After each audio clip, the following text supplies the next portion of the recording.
In August of 1867, the town of Bayou Lafourche, Louisiana woke to a discovery that should not have been possible. An enslaved black giant, a man standing over 7 feet tall, weighing nearly 400 pounds, chained and half-buried in a collapsed cane pit, was found alive, despite being left to die for 9 days without food or water. White townsfolk claimed it was a miracle. Former slave owners whispered it was a curse. Federal officials quietly closed their notebooks and refused to speak. But what terrified them was not that the man survived. It was who saved him. A 14-year-old black girl, barely 90 pounds, legally free under Reconstruction law, yet still invisible, had dragged the giant back from death using methods no one could later explain. By December, 5 men were dead. By spring, 2 plantations were abandoned overnight. And by summer of 1868, the girl herself had vanished. The official record said, famine, illness, unrest. What really happened in Bayou Lafourche after the war? What did that girl do to the giant? And what did the giant do in return, that caused hardened men to flee in the dark, leaving food on tables and doors swinging open? None of them knew the truth. Before we uncover the disturbing truth, subscribe, hit the bell, and comment your state below. Now let me take you back to where it all began. The heat came first. It always did. In August of 1867, Bayou Lafourche lay beneath the Louisiana sun like a body refusing burial. The war had ended 2 years earlier, but the land did not know it. The bayou still breathed rot and sugar and old blood. Spanish moss hung from live oaks like funeral shrouds, unmoving even when the wind should have stirred them. Cane fields stretched in disciplined rows, green and sharp-edged, their leaves whispering in a language no one trusted anymore. The people called this Reconstruction. The land called it something else. White men walked slower now. Their shoulders slumped under coats that no longer fit the season or the moment. Some still wore Confederate gray, faded to the color of ash.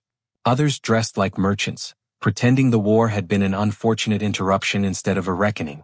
They spoke of losses in dollars, in acres, in labor. They did not speak of the men they had buried without markers, or the ones who had never been buried at all. Black families moved through Bayou Lafourche differently. Quieter. Eyes down. Freedom papers folded and refolded until the ink began to fade. Legally free, yes. Practically hunted, often. The slave patrols had renamed themselves night watches. The overseers had become deputies. The whips were gone, but the hands that once held them were still strong. None of them knew how close the old order was to breaking completely. At the edge of the cane fields, where the land dipped and turned wet, lay the pits. Old sugar pits. Some collapsed. Some filled with rainwater thick as soup. Others were covered hastily with planks and dirt, as if shame itself could be buried. During the war, men had hidden food there. After the war, men hid worse things. On the 9th day of August, a mule refused to pass one of those pits. The animal planted its hooves and screamed, a sound so sharp it cut through cicadas and heat alike.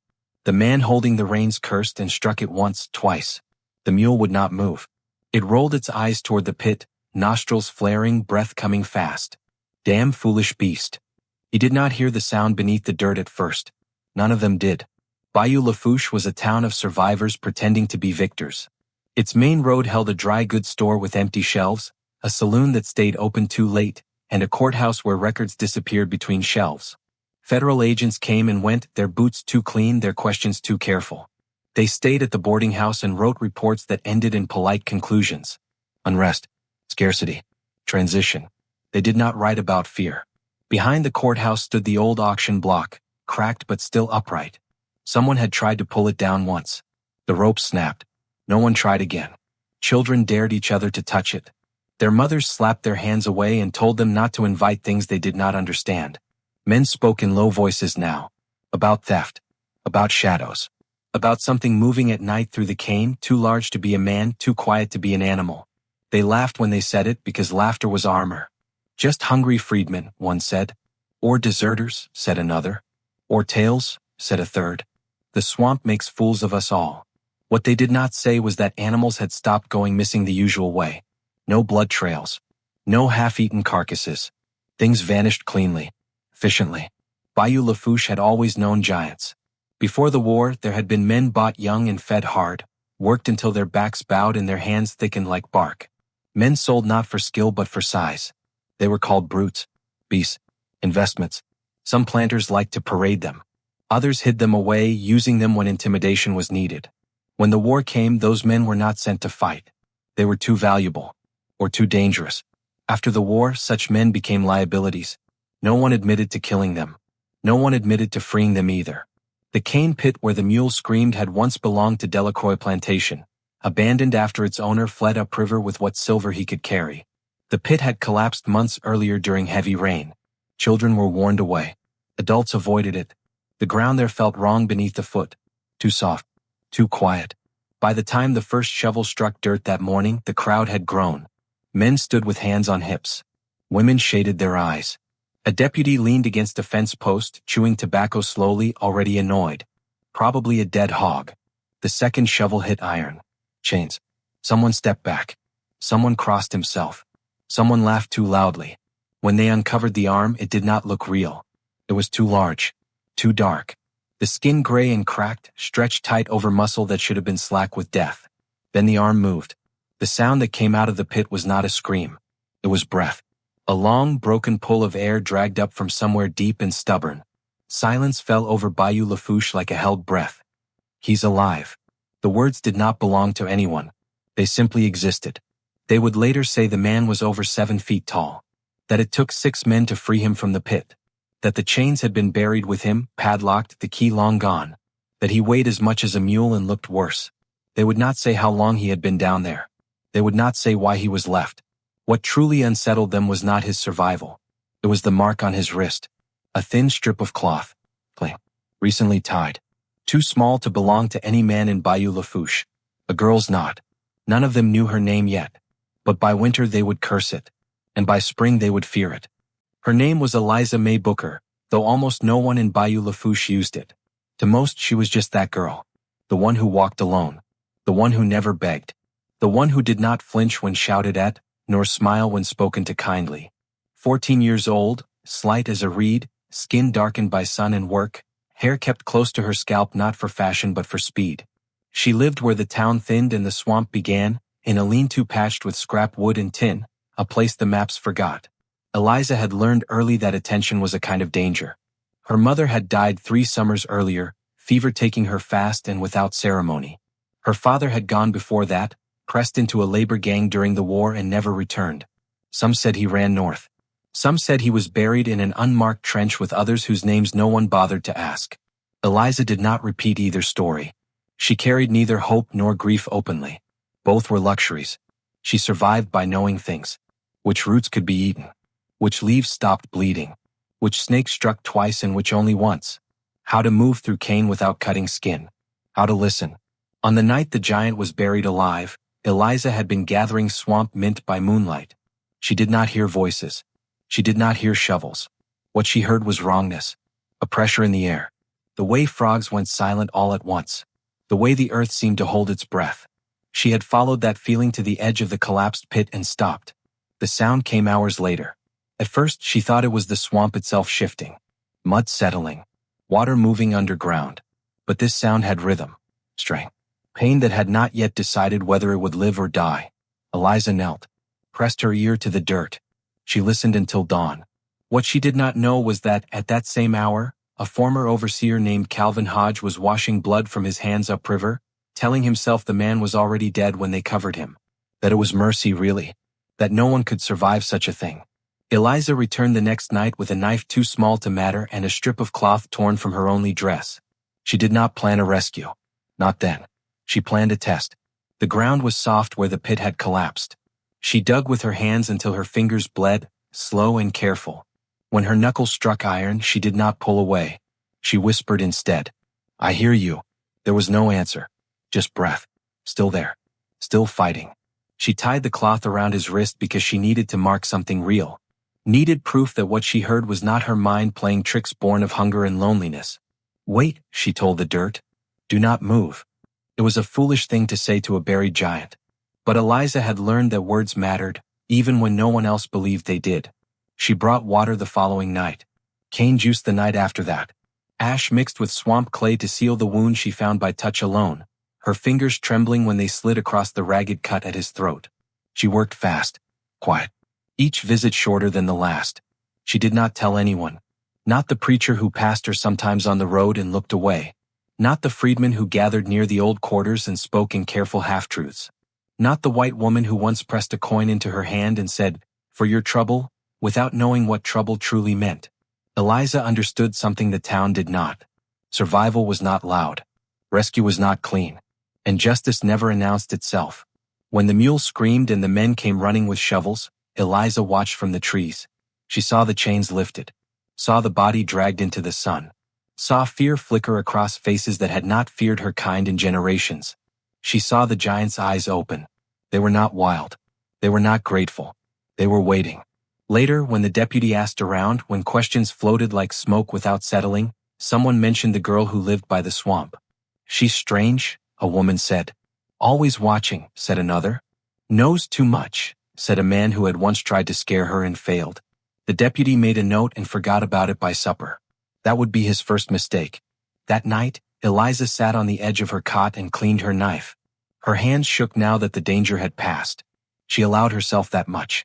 Outside, the swamp breathed and shifted, alive with things that hunted and were hunted in turn. She whispered a name she had not yet learned. "You are not finished," she said.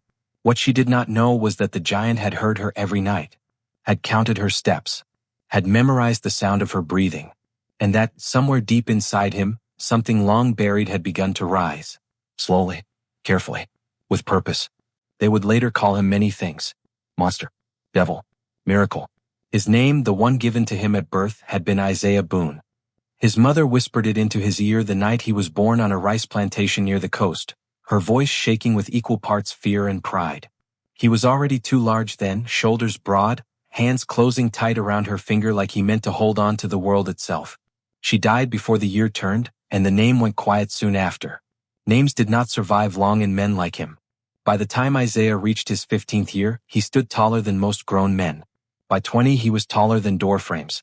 They fed him heavy and worked him harder, measuring his worth in pounds of muscle and the way other men shrank when he stepped near. Masters learned quickly that he did not need a whip. The sight of him was enough. They sold him 3 times. Once after he lifted a mule clear of the mud while others stood watching. Once after he carried a fallen beam alone while 5 men pretended not to stare. And the last time because his presence frightened the master's wife. "He watches," she said. "I do not like the way he watches." By then Isaiah had learned to keep his eyes low, to move slowly, to make himself smaller without ever truly succeeding. He spoke little not because he could not speak, but because words had a way of making men remember he was human. And humans made owners uneasy. During the war, Delacroix Plantation used him differently. He was chained near the quarters at night and unchained only when something needed to be done that no one else would volunteer for. Dragging bodies. Holding men still. Standing behind an overseer while orders were given. He learned then that fear was a language, and that it could be used. When the war ended, the chains did not come off. Delacroix fled with silver and papers, leaving behind men he no longer owned but still feared. For weeks nothing happened. Then the whispers began. About retribution. About giants who remembered faces. About freedom turning dangerous. Isaiah did not plan to run. He had nowhere to go that would not see him first. He did not plan to fight. He had seen too many men die for less reason. They came for him at night. Calvin Hodge led them. A former overseer with small eyes and a voice that grew loud when he was afraid. They told Isaiah they were moving him. For his own good.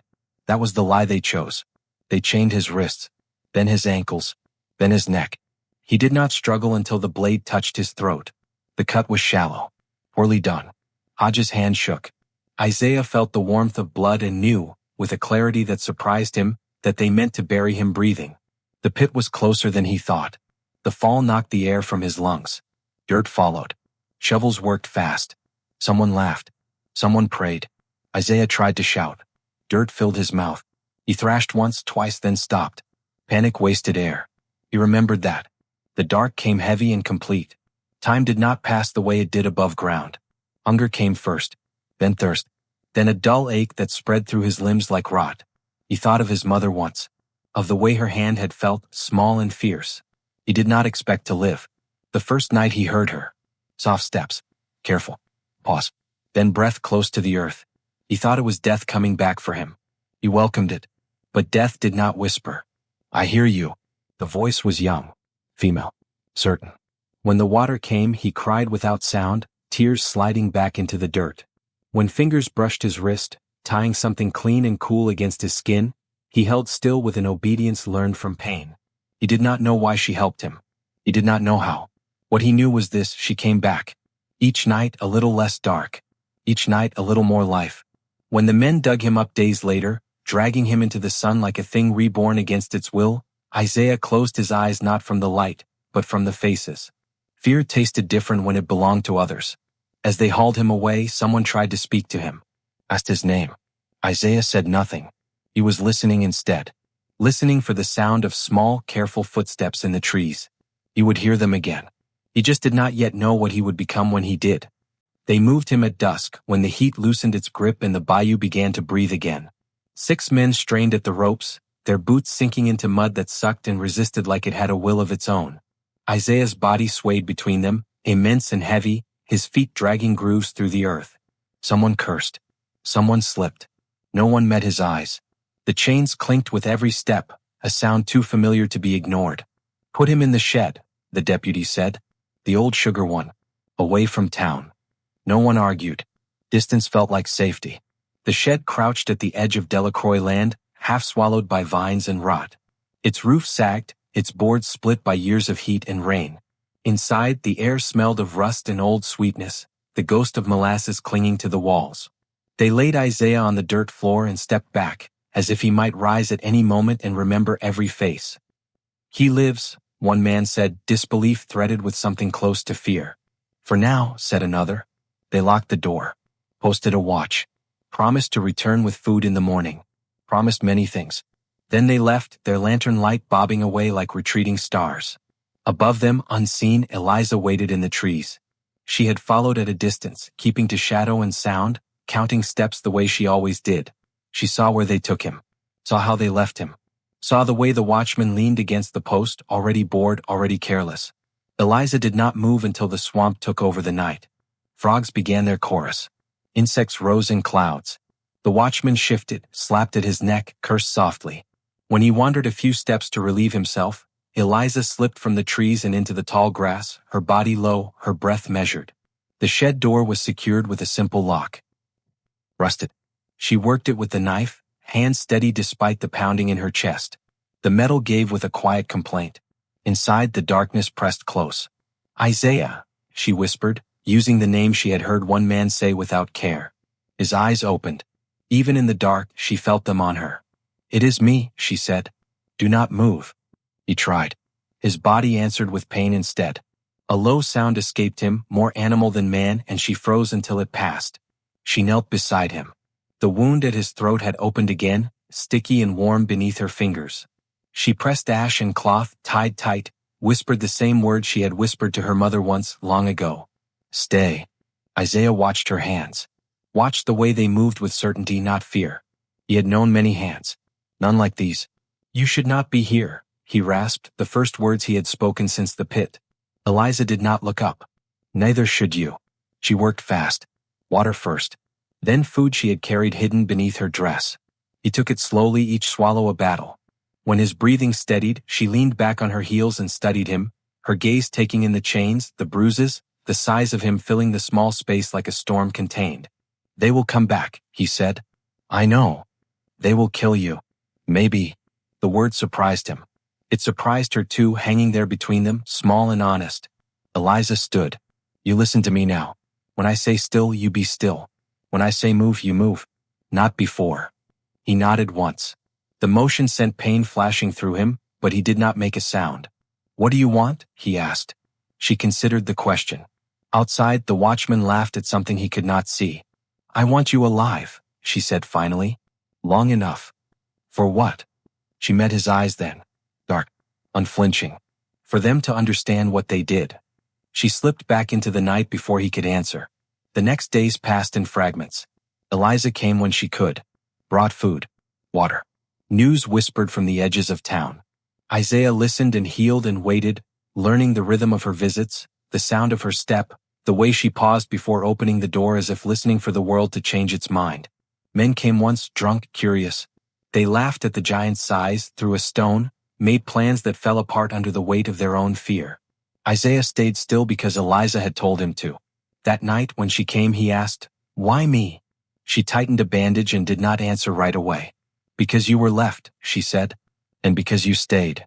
He thought of the pit, of the dark, of the choice to keep breathing when it would have been easier not to. Outside, thunder rolled in the distance, a promise the swamp always kept. What neither of them knew was that someone had been watching the shed, counting visits, asking questions, and that patience once learned could be mistaken for weakness, right up until the moment it wasn't. By the third week, the shed no longer felt like a cage. It was still small for him, too low at the beams, too narrow to stretch without pain. But Isaiah could sit now without the room spinning. He could stand for moments at a time, bracing himself against the wall, breathing through the tremor that followed. Strength returned the way it always had for him, quietly, stubbornly, without asking permission. Eliza noticed everything. "You are leaning less," she said one night, handing him a strip of dried fish. "That means the blood is settling right." Isaiah nodded. "You count too much." "I count enough," she replied. "Enough keeps people alive." She came after dark and before dawn, never at the same hour twice. Sometimes she stayed only long enough to check his throat and wrists. Sometimes she sat against the far wall and talked while he ate, her voice low, careful, telling him which men were drunk, which were angry, which were afraid. "They are arguing now," she said one evening, "about whether to send you away." "Where?" She shrugged. "Somewhere north. Somewhere that thinks it is better." He laughed then. A dry, broken sound that surprised them both. "There is no better," he said. "Only farther." She did not argue. The chains were the worst of it. Not because of the weight, he had carried worse, but because of the sound. Even the smallest movement sang of iron and memory. Eliza studied them for days, tracing the links with her eyes, testing the locks with tools she borrowed and returned without anyone noticing. "They buried the key," she said finally. "Yes. They always do." On the fifth night after his recovery truly began, Eliza brought fire. Not a torch. Not a lantern. Just a small pot wrapped in cloth, coals glowing red beneath ash. She set it between them and began heating a nail she had sharpened. Isaiah understood then. "This will hurt," she said. "I know. Do not move." "I will not."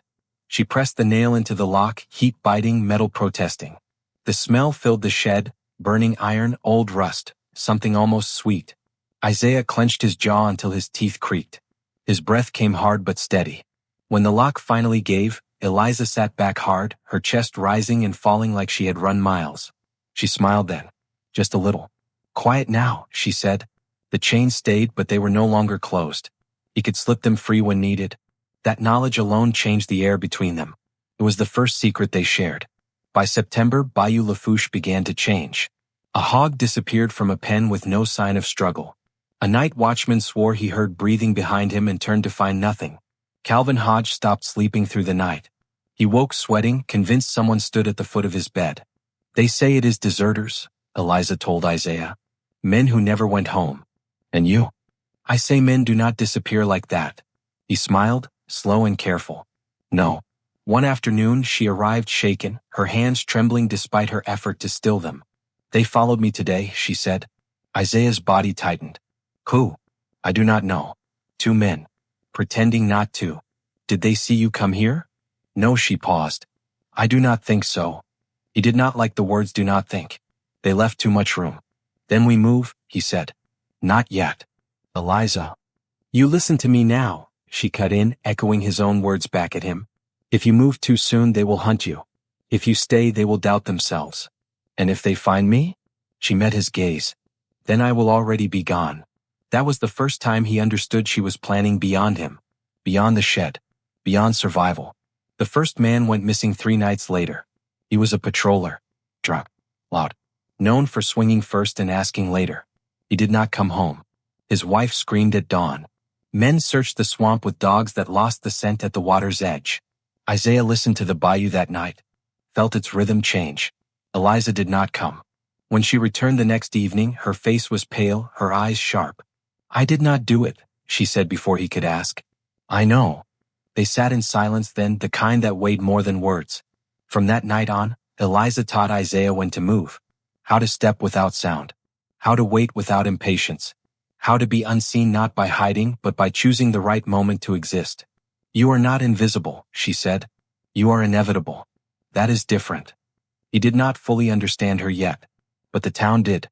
Fear crept through Bayou Lafourche like fog, slow and unannounced. Doors stayed barred. Men traveled in groups. Guns appeared where there had been none. Above it all, the shed stood quiet, breathing in and out with the swamp. What none of them knew, not yet, was that Eliza had stopped thinking of the giant as someone she was saving. She was shaping him now. And the bayou, ancient and patient, was listening. By October, Bayou Lafourche had learned a new sound. It was not the scream of animals or the crack of gunfire. It was quieter than that. A hesitation. Boots pausing at doorways. Conversations breaking apart when a shadow passed too slowly. Men began clearing their throats before speaking, as if something waited to hear them choose the wrong words. Whispers replaced certainty. They say he's taller than the trees. They say he walks the water like it's solid ground. They say he remembers names. Eliza heard all of it. She stood near the back of the dry goods store, pretending to count nails while women leaned close and spoke in voices meant not to carry. She passed the saloon at dusk and listened to laughter strain under drink. She sat on the courthouse steps once and watched men argue about whether fear itself could be arrested. "They're spooking themselves," one said. "Spook or not, something's out there," another answered. Something always was. The signs were small at first. A lantern found unbroken in the mud, wick still warm. A rifle left propped against a fence, forgotten. Footprints that began deep and heavy, then vanished as if the ground had decided to forget. Calvin Hodge stopped coming into town. He sent others instead. Boys too young to know better.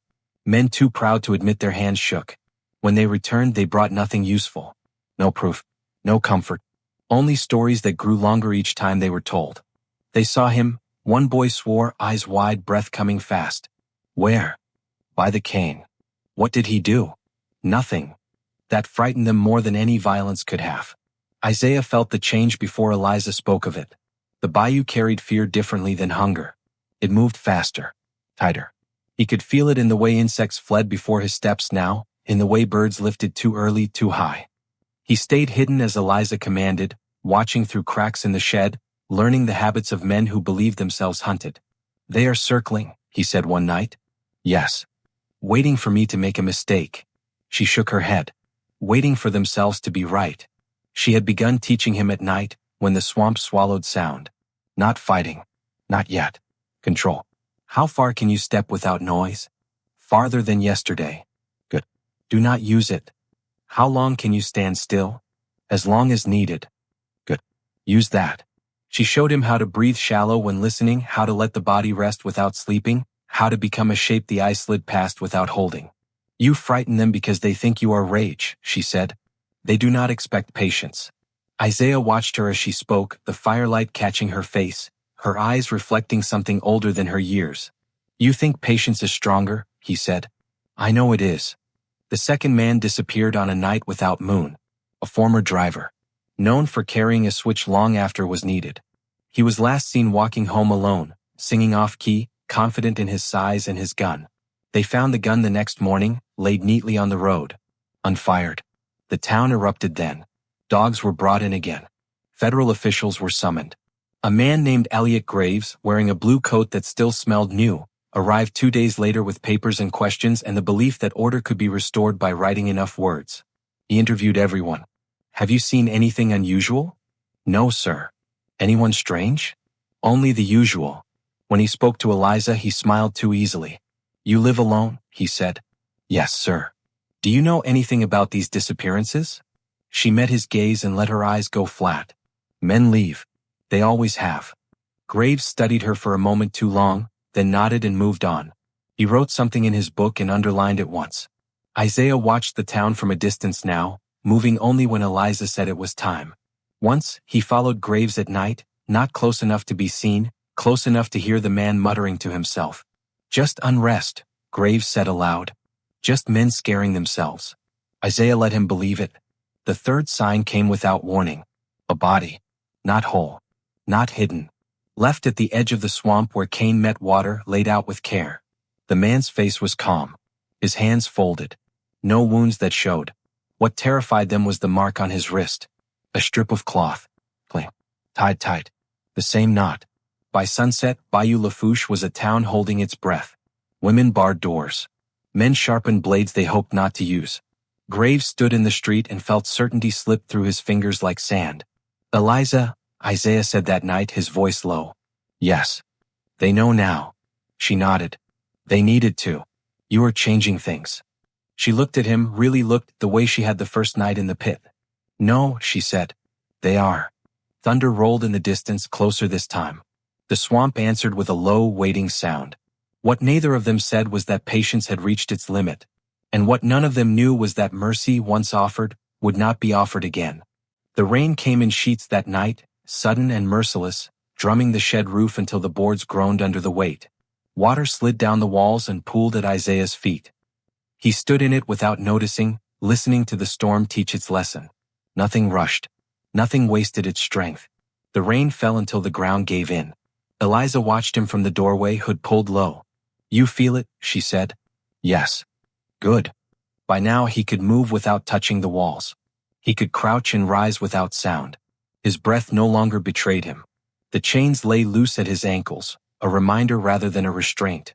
Strength had returned fully, but it was not the strength that frightened Eliza. It was what came with it. Memory. Isaiah remembered faces now. Voices. Hands. The way laughter sounded when it was earned and when it was stolen. He remembered Calvin Hodges' breath on his neck, the way the man had avoided his eyes even then. He remembered the switch-cutting skin that healed too slowly. The bayou remembered with him. Eliza began to take him farther from the shed, always at night, always after listening long enough to be certain they were alone. She did not lead him straight paths. She taught him curves, pauses, places where the land itself hid movement. Step where the frogs stop, she whispered once. They know before you do. He followed. Trusted. Learned. One night, they came upon a man sleeping rough near the cane, bottle tipped from his hand, breath sour with drink. A white man. One Isaiah knew by name. Known for chasing boys from the road for sport. Isaiah stopped. Eliza did not have to speak. She felt the shift in him like a change in weather. The man stirred, muttered something foul, rolled onto his back. Isaiah stepped closer. Eliza caught his wrist. Not him, she said. He would hurt you. Yes. He will do it again. Yes. Then why? Because he is not ready, she said. And neither are you. Isaiah's jaw tightened. The chains at his ankles clinked softly. He deserves. What you deserve is control, she cut in. Do not confuse the two. They stood there until the man's snores deepened and the moment passed. When they moved on, Isaiah felt something twist inside him. Not anger, not relief, but understanding. Mercy was not weakness. It was timing. The next lesson came harder. A freedman named Jonah Pike found them by accident 2 nights later, stepping from the trees with a sack of stolen corn over his shoulder. He froze when he saw Isaiah, eyes wide, breath caught like a snare. I did not see nothing, Jonah said quickly. I swear it. Isaiah watched him. Smelled fear. Smelled hunger too. Eliza stepped forward. Then keep not seeing, she said. Jonah nodded too fast. I will. I will. He backed away, hands raised, eyes never leaving Isaiah's face. When he vanished into the dark, Isaiah turned to Eliza. He will talk. Not tonight. Tomorrow then. She shook her head. No. You trust him? I trust hunger, she said. And I trust fear when it knows where to point. Jonah never spoke of what he saw. Instead, word spread among the freedmen without names or details, just a feeling carried in glances and silences. Something was moving. Something that was not there to hunt them. For the first time, Isaiah felt the weight of choice. When Calvin Hodges' barn burned 2 nights later, Isaiah was nowhere near it. Eliza knew that before anyone said it. Fire was not his language. It was too loud. Too messy. The town decided it was him anyway. They need a shape, Eliza said. You fit. Federal Agent Graves grew sharper, less patient. He questioned harder. Threatened longer. He visited the swamp with men who pretended bravery and left pale and quiet. Isaiah watched Graves from the water once, the man's reflection trembling on the surface. He is afraid, Isaiah said. Yes. He will make mistakes. Yes. Should I stop him? Eliza considered. Rain dripped from the leaves around them, steady as a clock. Soon, she said. But not yet. Isaiah felt it then, the shift she had been guiding him toward all along. Not rage. Not vengeance. Responsibility. He was no longer something being hidden. He was being prepared. That night, he stood alone at the edge of the swamp and listened to the town breathe. He could walk into it now if he chose. He could tear it apart. The thought did not satisfy him the way he had imagined it would. Instead he waited, because Eliza had taught him that the most terrifying thing a man could be was not violent. It was deliberate. And somewhere deep in Bayou Lafourche, men began to sense that what hunted them was no longer learning. It was deciding. The first sign was the silence. Not the natural quiet of night settling into the swamp, but the sudden absence of its small assurances. No frogs. No insects. Even the wind seemed to hold back as if waiting to see what would happen next. Eliza felt it before she saw anything. She had been halfway to the shed, basket tucked beneath her arm, when the hair along her neck lifted. She stopped without thinking, every muscle locking into stillness. The path ahead looked unchanged, mud, cane, shadow, but something in it no longer belonged. She stepped back once. A branch snapped behind her. Hands seized her arms and wrenched them tight before she could cry out. The basket fell. Food scattered into the dark. A rough palm clamped over her mouth, breath hot and sour against her cheek. "Quiet now," a voice whispered. "No need for trouble." They dragged her into the trees, boots slipping, curses muttered low. 2 men. She counted the steps, counted the breaths. One smelled of tobacco, the other of sweat and fear. "You thought we would not notice?" the second man said. "Coming and going like you owned the swamp." Eliza did not struggle. Not yet. She let her body go loose, heavy, forcing them to work harder than expected. When they stopped, she was pushed down onto her knees, wrists bound tight with rope that bit into her skin. A lantern flared. Calvin Hodge stood before her, his face older now, drawn thin by nights without rest. His eyes flicked over her, sharp and hungry with certainty. "I knew it," he said softly. "I knew it was you." Eliza lifted her chin. Said nothing. "You think you are clever?" Hodge continued. "Slipping around. Feeding stories to fools. Playing at witchcraft." "I play at nothing," Eliza said. Hodge smiled. It did not reach his eyes. "Where is he?" She met his gaze and let it go empty. "Who?" The slap came hard and fast, snapping her head to the side. She tasted blood. "Do not," Hodge said. "Do not lie to me." What Hodge did not know, what none of them knew, was that Isaiah was already moving. He had felt the shift in the swamp. Felt the wrongness. When Eliza did not come at the hour she always did, he did not wait for instruction. He slipped the chains free and stepped into the night, every sense stretched thin and sharp. He heard voices. Smelled fear. He stopped 20 paces away and waited. Hodge crouched before Eliza now, his voice low and coaxing. "You bring him food. You hide him. You think we would not see the pattern?" Eliza breathed slow through her nose. "You see what you want." Hodge's hand trembled. "He killed them." "No," she said. "He did not." That shook him. The certainty cracked just enough. "Then who did?" one of the men demanded. Eliza looked past them into the dark. "Men die all the time." Isaiah stepped closer, silent as breath. Hodge stood abruptly. "Enough. Tie her tighter. We will bring her back to town. Let the agent ask his questions." The rope tightened around her wrists. Pain flared bright and sharp. "Do not," she said then, her voice carrying something new. Isaiah felt it. The shift. The permission. He took one more step and stopped.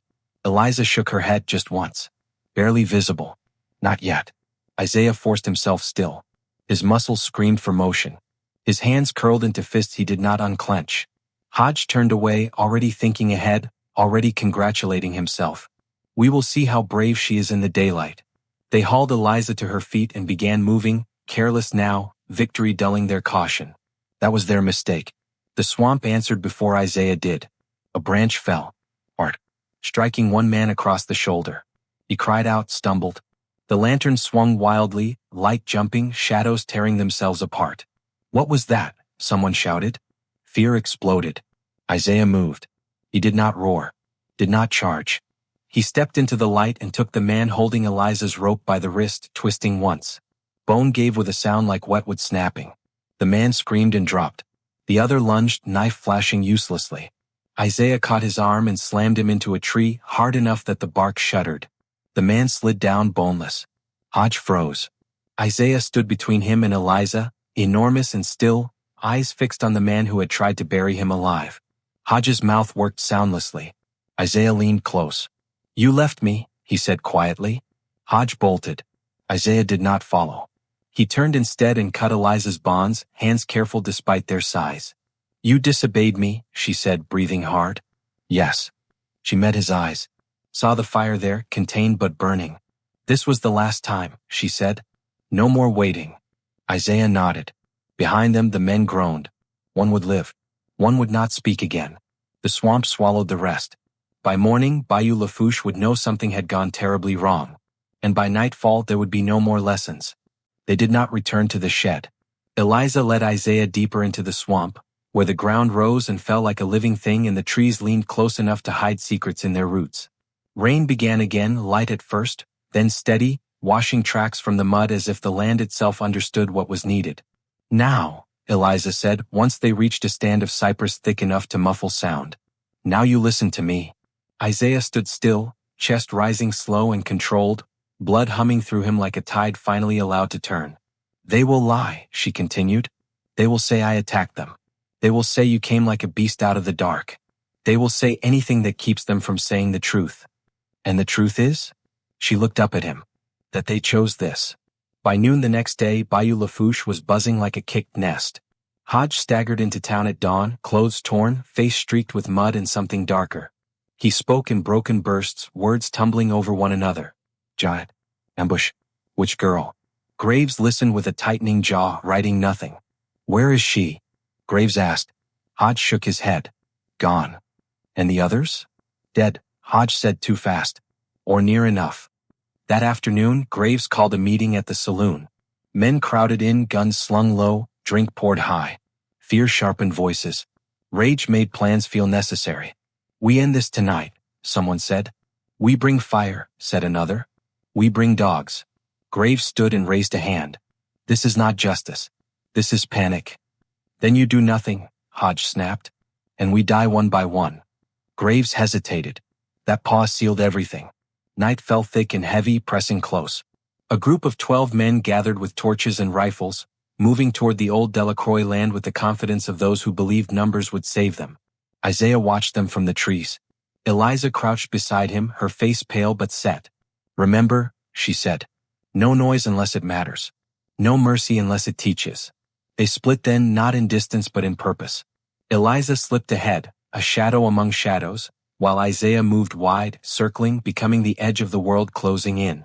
The first man never saw him. Isaiah stepped behind him, one hand covering the mouth, the other snapping the neck cleanly. The body was lowered gently, almost respectfully, into the brush. The second turned too late. A rifle raised. Isaiah struck once, hard, precise. The man crumpled, breath leaving him in a rush that sounded like surprise.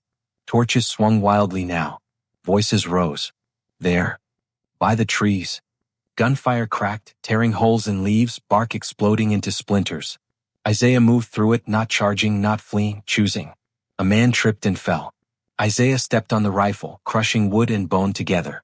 Another fired blindly into the dark and hit one of his own. Panic bloomed fast and ugly. Eliza appeared then, lantern light catching her face for just a heartbeat. Run, she said softly to one man who recognized her too late. He ran. Isaiah let him go. The lesson was not death. It was memory. By the time the firing stopped, 5 men lay dead. 2 more would not survive the night. The rest fled, dropping torches, guns, pieces of themselves they would never retrieve. The swamp closed in behind them, swallowing sound, swallowing proof. Isaiah stood in the aftermath, rain washing blood from his hands, chest heaving. It is done, he said. Eliza shook her head. Not yet. They found Graves near the edge of the clearing, crouched behind a fallen log, pistol shaking in his hand. He looked up at Isaiah, eyes wide not with hatred but with awe. You could have left, Graves said. You could have gone north. Why stay? Isaiah considered him. Because you would have followed, he said. Because you needed to see. Graves swallowed. And now? Eliza stepped forward. Now you write something else. Graves stared at her. What? That men frightened each other. That panic killed them. That the swamp took the rest. And you? We were never here. Graves looked at the bodies. At the dark. At the giants standing calm in the ruin. He nodded once. I can do that. When they left him, dawn was already thinning the night. Isaiah and Eliza walked until the swamp gave way to open land, the horizon pale and uncertain. This is where we part, Eliza said. Isaiah stopped. No. Yes. She met his gaze. You are finished here. I am not. He wanted to argue, wanted to refuse. But he saw then what she had been building toward all along. He had been the storm. She was the weather that made it necessary. Isaiah turned north without another word. Eliza turned back toward the bayou. By morning, Bayou Lafourche would wake to a town changed forever. And it would never know how close it had come to disappearing entirely. Morning revealed what night had tried to hide. Smoke hung low over the Delacroix land, thin and uncertain, rising from torches dropped and trampled into the mud. The swamp exhaled slowly, releasing the smell of wet earth, burned oil, and blood diluted by rain. Birds returned first, cautious and sharp-eyed, settling on branches above bodies that no longer moved. Bayou Lafourche woke to silence. 5 men were confirmed dead by noon. 2 more clung to life long enough to speak nonsense and then nothing at all. Their names traveled faster than their bodies, carried on whispers that bent with every retelling. Some said the giant had snapped men in half like kindling. Others said the girl had spoken words that made rifles misfire and dogs turn on their handlers. Graves wrote none of it. His report was clean. Efficient. Panic. Vigilante foolishness. Accidental deaths during a misguided attempt at capture. The swamp was blamed for the rest. It always was. When he read it aloud in the courthouse, no one argued. Men sat with hats in their hands, staring at the floor. Women clutched handkerchiefs and looked toward the doors as if expecting something to enter behind the words. Graves noticed how many seats were empty. How many families had already packed and left before sunrise, wagons creaking north or west without destination. Calvin Hodge did not attend. They found him 2 days later in his house, curtains drawn tight despite the heat. He sat at the table with a pistol laid neatly before him, untouched. He had not slept. His eyes were open, unblinking, fixed on the door. He kept saying her name, the woman who found him whispered. Over and over. Eliza did not go near the house. She watched from the trees instead, her face calm, her body light with exhaustion. The swamp had taken her tracks. The town did not know where she slept now or if she slept at all. Freedmen gathered quietly that evening near the old quarters, speaking in low tones. Some were afraid. Some were relieved. Some did not know what they felt yet, only that something had shifted under their feet. A storm passed, one man said. No, said another. A warning. No one said the girl's name aloud, but many thought it. Eliza moved through the edges of the town that night, listening. She passed houses with doors flung open, tables still set, food cooling where families had fled too quickly to clear it away. She did not take anything. Hunger could wait. Understanding could not. Graves stood alone near the bayou when she approached, his back to her, shoulders heavy. You should leave, he said without turning. Yes. They will look for someone to blame. They already have. He turned then, studying her like a problem that refused to stay solved. You knew what would happen. I knew what could. And the giant? Gone. Graves nodded. Good. They stood in silence, the water shifting at their feet. Will you write about me? Eliza asked. He shook his head. There is no place for you in my report. She smiled faintly. Good. By the end of the week, Bayou Lafourche was half empty. 2 plantations were abandoned outright, their owners leaving keys on hooks and doors unlocked as if fleeing fire. Cane rotted in the fields. Livestock wandered loose, lowing into the dark. The land reclaimed what it had never truly given up. Eliza returned once to the old shed. It stood as it always had, quiet and unimpressed by human drama. She stepped inside and closed her eyes, breathing in the scent of rust and molasses and rain. It is finished, she said to the empty space. But she did not believe it. That night she packed what little she owned. Before dawn she walked south, then west, then nowhere a map could easily follow. She moved like water now, finding low places, avoiding roads, listening always. Isaiah walked north. He crossed rivers at night and fields at dawn, staying far from towns, passing through places where no one asked questions because no one wanted answers. Sometimes freedmen pointed him toward food without a word. Sometimes white men saw him and chose not to see at all. He carried no weapon. He did not need one. Years later, people would argue about what truly happened in Bayou Lafourche in 1867. Some would call it hysteria. Others rebellion. A few would say it was nothing more than a story frightened people told themselves when the old rules stopped working. They would all be wrong. Because what happened there was not revenge. It was consequence. And consequence, once learned, does not forget. By the spring of 1868, Bayou Lafourche no longer recognized itself. The road into town buckled where roots forced their way through neglected earth. The dry goods store opened only 3 days a week now. The saloon stayed dark, its owner gone north with debts unpaid and glasses still dirty on the bar. The courthouse stood intact but hollow, its shelves lighter than they should have been. Pages were missing from ledgers. Names skipped years. People said the swamp was reclaiming the place. Others said something else had already done it. Eliza had become a rumor by then. Some swore they saw her near the Atchafalaya, hair wrapped tight, trading herbs for bread without ever speaking. Others claimed she crossed the Mississippi disguised as a boy, walking straight into the current and never looking back. One woman insisted Eliza boarded a riverboat at night and vanished upriver like smoke. No record confirmed any of it. What remained was absence. Children stopped asking about the giant. Adults avoided the subject entirely. It was easier to say the danger had passed than to admit it had simply moved beyond reach. Isaiah did not leave traces either. A freedman in Arkansas spoke of a man who lifted a wagon alone when the axle snapped, then walked away before thanks could be offered. A preacher in Missouri mentioned a silent figure who stood at the back of a church and left before the final hymn, leaving behind a coin worn smooth by many hands. In Illinois, a foreman dismissed rumors of a laborer too large to house, too disciplined to provoke. No name stayed attached to him. That was intentional. Graves transferred east that summer. His final report on Bayou Lafourche remained unchallenged, filed away among hundreds of others marked unrest resolved. He married 2 years later, had children, lived a respectable life. But some nights, his wife found him standing at the window, staring into darkness that looked nothing like Louisiana. "What troubles you?" she once asked. "Memory," he said, and would not say more. The bodies were buried without ceremony. No marker named them. No sermon lingered over their lives. Time smoothed the ground where they lay until even their families stopped visiting. Calvin Hodges' house collapsed during a storm 3 years later. No one rebuilt it. Freedmen prospered quietly in the spaces left behind. Not rich, not safe, but steadier. Land changed hands. Names changed too. What had been whispered before became understood without explanation.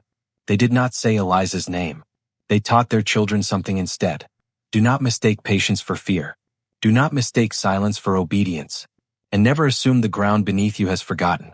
Years later, a schoolteacher passing through asked an old man why so many houses stood empty at the edge of town. "Flood," the man said. But the bayou didn't rise that year. The old man smiled without humor. Some floods don't use water. By the time historians came looking decades later, they found little to hold. Graves' report. A few letters. Oral stories that contradicted each other just enough to be dismissed. One scholar wrote, "Local legend attributes the decline of Bayou Lafourche to post-war instability and superstition." Another wrote, "Claims of a giant figure appear frequently in Reconstruction folklore but lack corroboration." Neither mentioned the girl. What none of them understood was that history had not erased her. It had protected her. Because stories like hers were not meant for paper.